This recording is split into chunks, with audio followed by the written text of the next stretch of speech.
Sigma recently sent us their new 24-70mm f2.8 DGDN lens to try out, and I've been out and about taking photos, landscape, portrait, shooting a bit of video, just really trying to try it out as an all-rounder. 24-70 is my absolute favourite focal range. I love it because you can do all kinds of things with it. It's such a workhorse, such a great all-rounder. So obviously wide at 24, great for landscape, then you've got 35, 50, and then you can zoom all the way in and get some really, really nice portraits, especially with a professional option like this. So with an f2.8 aperture, a nice fast standard zoom lens allows you to capture some portraits at the kind of long end of the lens. Now I've been pairing it with the A7 III and the A7R4.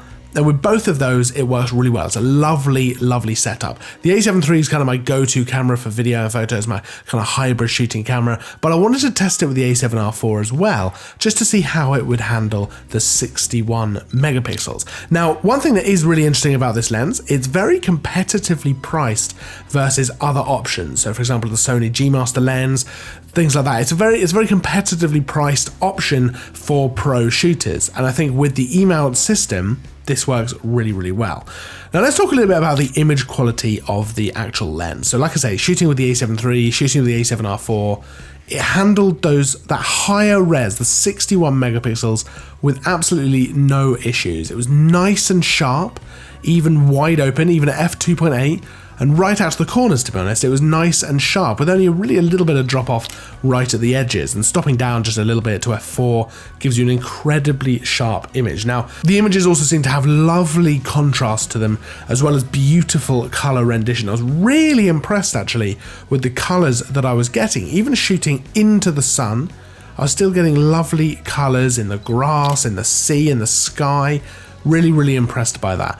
Now, at 70mm, shooting at wide open f2.8, taking some portraits, I think this lens actually has some really, really nice bokeh. Obviously, it's never going to be the same as a prime, so something with an f1.4 or f1.8, but actually it does look very, very nice. And actually the blurred backgrounds here, I think just look really beautiful. There's no artifacting, I didn't get any weird bits in there. It just looks really nice. I did notice a little bit of vignetting, but that's easily correctable, either in camera if you leave the in-camera corrections on, or if you prefer, you can do it when you're editing. So to me, this isn't really much of a concern. Now, when you're shooting with it wide at 24mm, your close focusing distance is actually 18 centimeters, which is really quite close.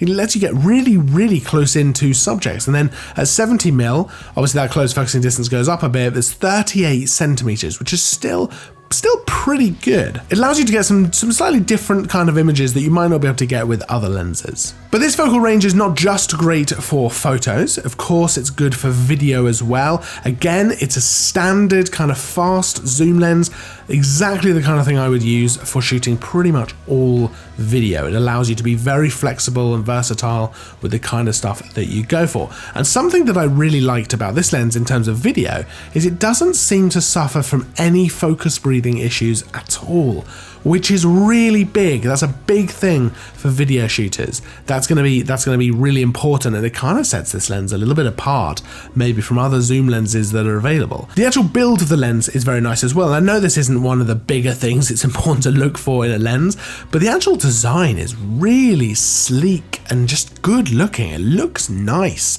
on the front of a camera. The zoom and the focus rings, they're both rubberized. They feel really good to use. They're very smooth. They're weighted in just the right way. And then you've got things like the autofocus. Of course, it's silent, as you'd probably expect from a pro lens at this kind of price range, but I found it to be super quick as well. It just honed in. Now, part of that is obviously the Sony autofocus system is fantastic, but it just worked. It worked so well, and it worked perfectly with the Sony Eye autofocus when I was doing portrait stuff as well. This lens is a really great pro option for E-mount cameras. It's a true workhorse. This focal range is an absolute start, an all-rounder, and I've really got to say, I am very impressed by the sharpness, the colors, just the overall performance of this lens.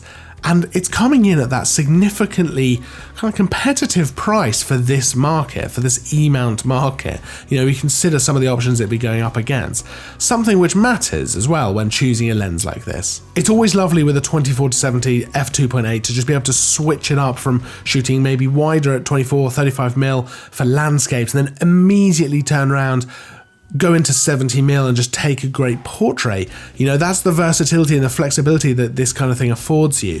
And I think that's difficult to replicate. And having a good, solid build and then some great image quality, oh, it's an unbeatable combo. Now, if you have any questions about this lens or anything else you've seen in the video, pop it down in the comments below and we'll of course get back to you ASAP. I'll pop a link to the actual lens in the description of this video so you can go and check it out for yourself, all the description, all the specs, everything there.